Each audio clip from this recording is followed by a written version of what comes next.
নমস্কার,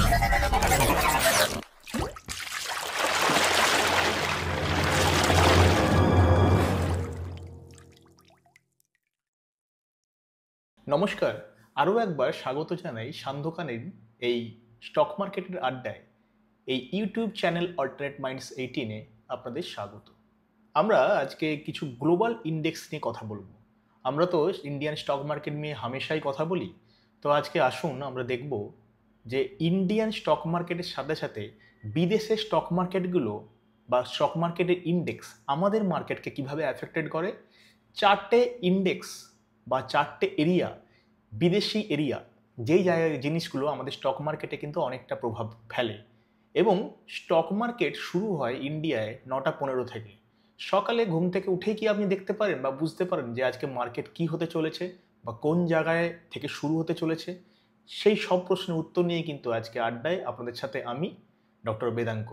তো আসুন আমরা প্রথমে কয়েকটা জিনিস একটু আপনাদের কাছে দেখিয়ে দিই।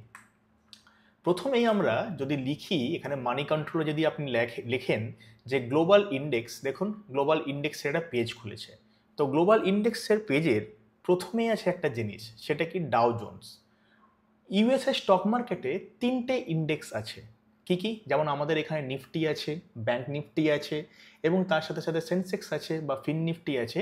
ইউএস স্টক মার্কেট ডিনোট করতে গেলে বেসিক্যালি 3টে জিনিস দিয়ে আমরা বুঝতে পারি। এবং দেখুন 3টে জিনিস কি? ডাও জোন্স ইন্ডাস্ট্রিয়াল বলা হয়।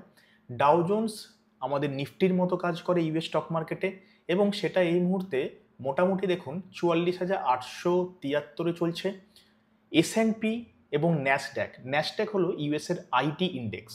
তো এই আইটি ইন্ডেক্সগুলো কীভাবে কাজ হয় এবং আজকে কেমন আছে তার একটা টেকনিক্যাল রেটিং দেখলে দেখা যায় দেখুন ভেরি বুলিশ। কেন? কারণ এই মুহূর্তে অনেকগুলো ট্যারিফ লেগেছে কিন্তু, এবং ইউএসএ প্রেসিডেন্ট ডোনাল্ড ট্রাম্প অন্যান্য দেশের উপর ট্যারিফ দেওয়ার ফলে এদের নিজেদের ইন্ডাস্ট্রিয়াল ডেভেলপমেন্ট, নিজেদের ইন্ডাস্ট্রিয়াল প্রোডাকশন এগুলো কিন্তু অনেকগুণভাবে বেড়ে গেছে, এবং যেটা মনে হয় মার্কেট একটা বুলিশ সেন্টিমেন্ট কাজ করছে। তো ডাও জোন্সে আমি যদি ক্লিক করি, দেখুন ডাও জোন্সের একটা চার্ট খুলবে, এবং ডাও জোন্সের এই চার্টটাকে আমি চেঞ্জ করে নেব ডেইলি বেসিসে। দেখুন ডেইলি বেসিসই আছে, এবং এটা মোটামুটি প্রায় অল টাইম হায়ার কাছাকাছি চলছে ইন্ডাস্ট্রিয়াল ডাও জোন্স।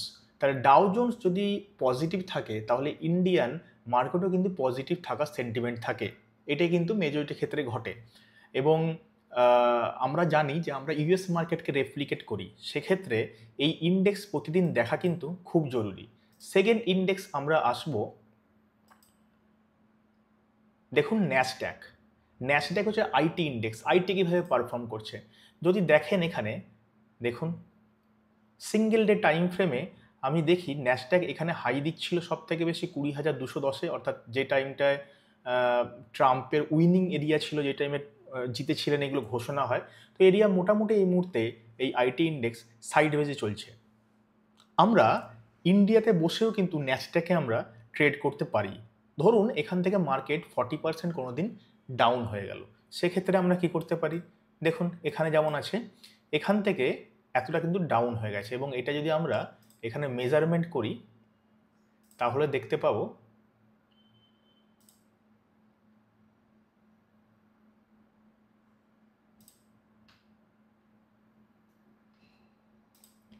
দেখুন এখান থেকে আমরা যদি নিচে মেজার করি, এটা মোটামুটি 15% ডাউন। তাহলে এখানে আমরা যদি ন্যাসড্যাকে ট্রেড নিতে পারি তাহলে এখান থেকে এতটা আমরা রিটার্ন পেতে পারি। তো ন্যাসড্যাকে ইন্ডিয়ায় বসে তো ডিরেক্টলি ট্রেড করা যায় না, সেক্ষেত্রে একটা ইন্ডেক্স আছে মন 100, অর্থাৎ মতিলাল অসওয়াল ন্যাসড্যাক, এর মাধ্যমেই কিন্তু এই ইন্ডেক্সের মাধ্যমেও আমরা ইন্ডিয়ায় বসে নর্মাল ট্রেডিং প্ল্যাটফর্ম থেকে করতে পারি। সো ডিসক্লেমারের জন্য বলে রাখি, এইগুলো শুধুমাত্র এডুকেশনাল পারপাসের জন্য ক্রিয়েট করা। আপনাদের কোনো রকম ভ্রান্ত আইডিয়া বা আপনাদের টাকা লস যাতে না হয় সেই জন্যই কিন্তু আমাদের প্ল্যাটফর্মটা খোলা, এবং আপনাকে সঠিক শিক্ষা দেওয়ার জন্য কিন্তু প্ল্যাটফর্ম খোলা। আমরা কোনো রকম ট্রেডিং রেকমেন্ডেশনস, কল টিপস দিই না কিন্তু। তো ফিরে আসি আমাদের আগের জায়গায়। তো ন্যাসড্যাক হলো আইটি ইন্ডেক্স। এরপরে আমরা কি দেখব? এরপরে দেখব এই দেখুন গিফট নিফটি কাকে বলে? গিফট নিফটি আগে ট্রেড হতো সিঙ্গাপুরে, এখন আর সিঙ্গাপুরে ট্রেড হয় না, গুজরাটে হয়।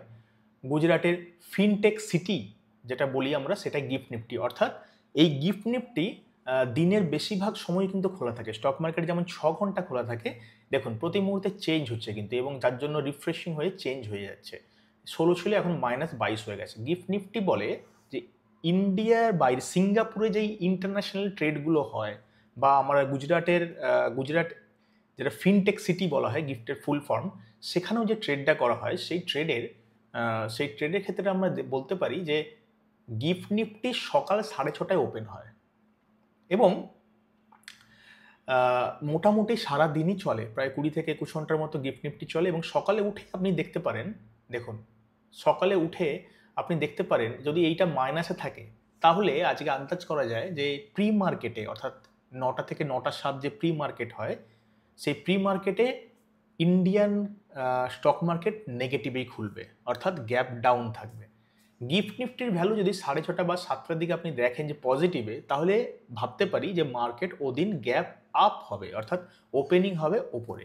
তো এগুলো আমরা কিভাবে বলতে পারি, কারণ এরাই তো এফআইআই ডিআইআই যারা এখানেও ইনভেস্ট করে, যারা ইন্ডিয়ান স্টক মার্কেটও নর্মাল নিফটিতে ইন্ডেক্স করে, তাদের অ্যাটিটিউড যদি একটা জায়গায় পজিটিভ থাকে তাহলে এখানেও পজিটিভ থাকবে, সেটাই আমরা মোটামুটি আশা করতে পারি। তো গিফট নিফটি একটা খুব ইম্পর্টেন্ট এশিয়ান মার্কেটের ইন্ডেক্স। অন্যান্য মার্কেটগুলো দেখতে পারি আমরা, কিন্তু খুব বেশি আমাদের কাজের হয় না।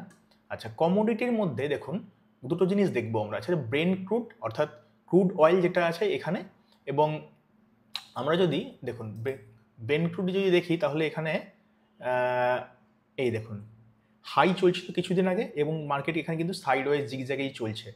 এটা হলো প্রতি ব্যারেলের দাম কত, এই $75। এটা মোটামুটি আমরা ভাবি যে 75-এর নিচে থাকলে র্যাশনাল, অর্থাৎ মার্কেটে এই ক্রুড বা ব্রেন্ট অয়েল যেটা আছে তার দাম খুবভাবে বেশিভাবে এফেক্টেড নয়। ধরুন কোথাও যুদ্ধ লাগলো, যদি কোথাও মিডল ইস্টে কোথাও যুদ্ধ লাগে বা কোনো জিও পলিটিক্যাল টেনশন থাকে, সেক্ষেত্রে আমরা দেখতে পারি যে এর দাম, এই পার ব্যারেলে এই দামটা কিন্তু অনেকটা বেড়ে যায়। তো একটা সময় 80-85 এখানে দেখাচ্ছি, দেখুন এই দেখুন 85-86 মতো হয়ে গেছিলো। এবং যে সময় এই যে প্যালেস্তাইন আর যুদ্ধগুলো হলো যখন, যে টাইমটায়, সেই টাইমটায় কিন্তু এই রিজিয়নে 91 অনেক সময় হয়ে গেছিলো। তো এরপরে আমরা আসবো গোল্ডের কথা বলে, দেখুন গোল্ড এই মুহূর্তে কিন্তু টপ লেভেল ট্রেড করছে। এ তো সুপার হাই, অর্থাৎ মানে মোটামুটি ধরুন অল টাইম হাইয়ের কাছাকাছি ট্রেড করছে। এই দেখুন আমি সিঙ্গেল ডে যদি ধরি 2863 চলছে, যেটা মোটামুটি লাইফ টাইম হাইয়ের কাছাকাছি, অল টাইম হাই। তো আমরা জানি যখন গোল্ডের দাম বাড়ে তখন মার্কেট পড়ে, এবং যখন গোল্ডের দাম কমে তখন মার্কেট ওঠে। তো এই মুহূর্তে এইটা হিসেবে বলতে পারি যে ইন্ডিয়ান স্টক মার্কেটের কন্ডিশন খুব একটা পজিটিভ এখান থেকে বলা যায় না, কারণ গোল্ডের দাম দিন দিন রেইজ হচ্ছে। এরপর আমরা কি দেখব? এরপরে দেখুন ডলার ইন্ডেক্স কাকে বলে? Dollar index 107.94। এটার মানে হচ্ছে ডলারের সাপেক্ষে, অর্থাৎ আমি যদি বলি যে ইউএস ডলারকে তো আমরা সব থেকে বেশি হাইয়েস্ট মার্ক দিই, আরও যে কান্ট্রিগুলো আছে সেই কান্ট্রির যেগুলো শক্তিশালী, যেগুলো মানে টাকা বলতে পারি শক্তিশালী যেটা ইকোনমি, সেই 6টা ইকোনমির বিভিন্ন ওয়েটেজ দিয়ে তৈরি করা হয়েছে একটা নর্মাল ইন্ডেক্স। সেই ইন্ডেক্সের তুলনায় ইউএস ডলার কতটা বেশি বা সুপিরিয়ার এই মুহূর্তে, সেটাই কিন্তু এই ইন্ডেক্স দিয়ে বোঝায়। সহজ সরল করে বললে আপনাদের একটা জিনিস দেখাই, দেখুন এই যে দেখতে পাচ্ছেন, এটা ক্ষেত্রে 6টা দেখুন, euro, Japanese yen, British pound, Canadian dollar, Swedish krona এবং সুইস ফ্র্যাঙ্ক। এই যে 6টা কারেন্সি আছে, এই 6টা কারেন্সিকে বিভিন্ন রকম ওয়েটেজ দেওয়া হয়েছে। যেমন ইউরো 57.6%, এগুলো সমস্ত করে, যেমন নিফটি আমরা বিভিন্ন রকম 50টা স্টকের বিভিন্ন ওয়েটেজ দিয়ে যেমন আমরা ভ্যালুটা পাই, এই মুহূর্তে ধরুন 23,600 কাছাকাছি চলছে। ঠিক সেইভাবেই ডলার ইন্ডেক্সে এই 6টার বিভিন্ন ওয়েটেজ দিয়ে তৈরি করা হয় ডলার ইন্ডেক্স। এবং ডলার ইন্ডেক্সের ক্ষেত্রে ইউএস ডলার এই সব ডলারের তুলনায় কতটা ভালো বা কতটা সুপিরিয়ার এই মুহূর্তে ট্রেড করছে সেটা কিন্তু বোঝা যায়। ডলার ইন্ডেক্স 107, দেখুন ডলার ইন্ডেক্স 107, এর মানে হচ্ছে যেই 6টা কারেন্সিতে আমি দেখালাম আপনাদের, সেটা সব মিলে যদি 100 হয় তাহলে ডলারের দাম হচ্ছে 108 টাকা, অর্থাৎ 8 টাকা বেশি।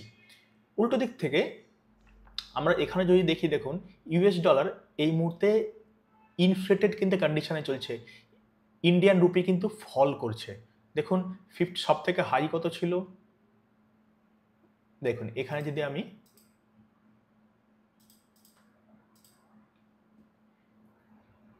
এটা আজকের হাই লো ভ্যালু দেখা যাচ্ছে, হাই লো ওপেন ক্লোজ, কিন্তু মোটামুটি এই মুহূর্তে ইন্ডিয়ান ডলারের কিন্তু প্রাইস কমছে এবং ইন্ডিয়ান রুপিজের প্রাইস কিন্তু কমছে, ডলারের প্রাইস কিন্তু বাড়ছে।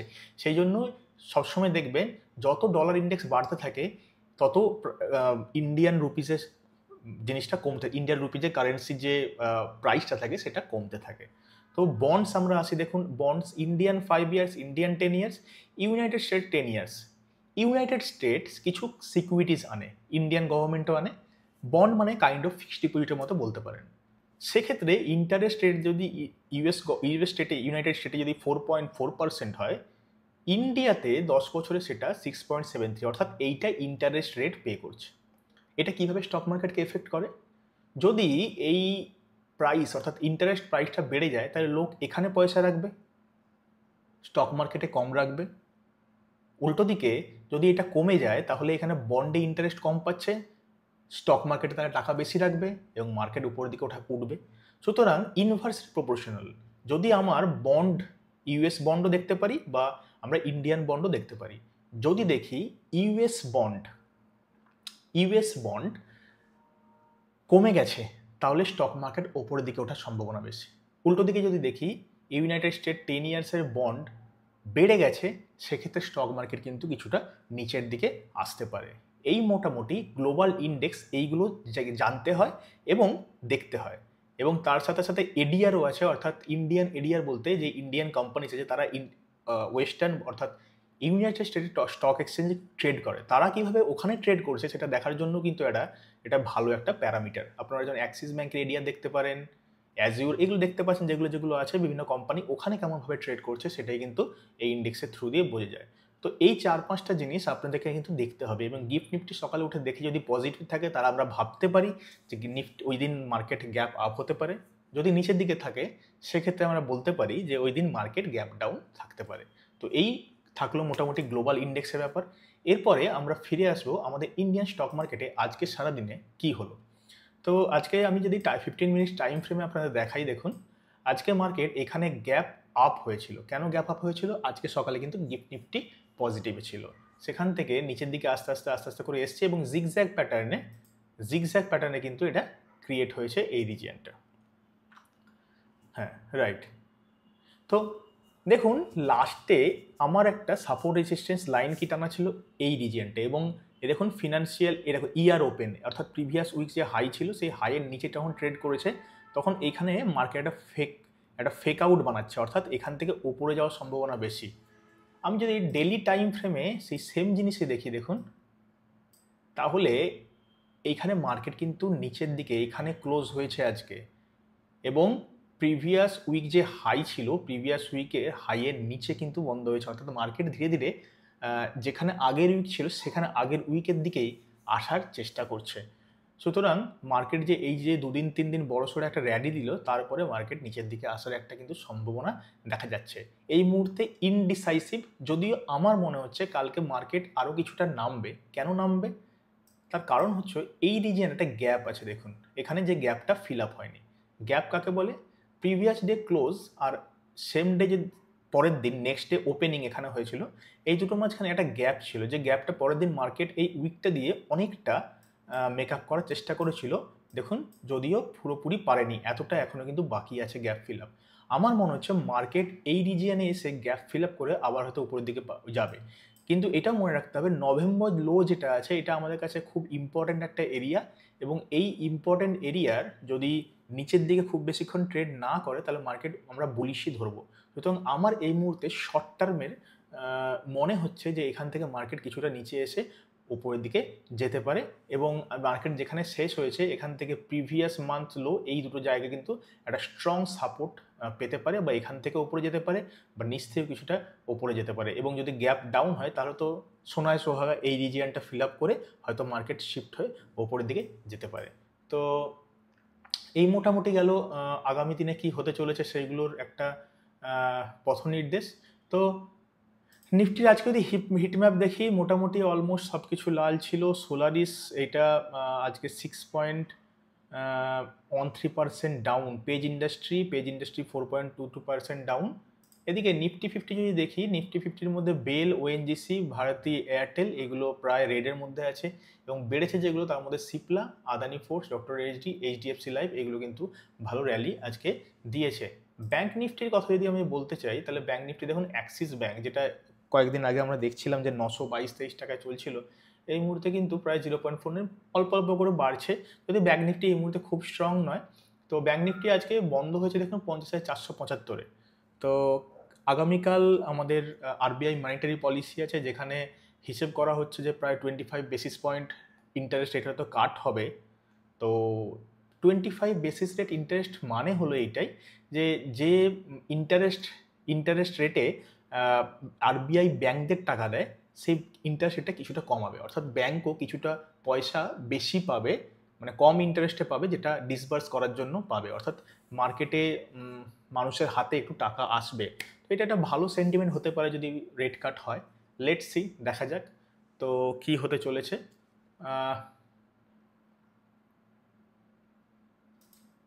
যেটা দিয়ে আমরা শেষ করব সেটা হলো, এই দেখুন মার্কেট একটা এক্সট্রিম ফিয়ার কন্ডিশন থেকে ফিয়ার কন্ডিশনের দিকে এসছে, অর্থাৎ মানুষ একটু একটু পজিটিভ হচ্ছে।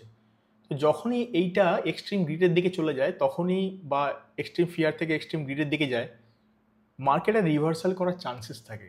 তো এই মুহূর্তে শর্ট টার্মে হঠাৎ করে এই কদিনের মধ্যে এক্সট্রিম ফিয়ার থেকে ফিয়ার আসাটা আমি ব্যক্তিগতভাবে ভালো দেখছি না। This might B A trap.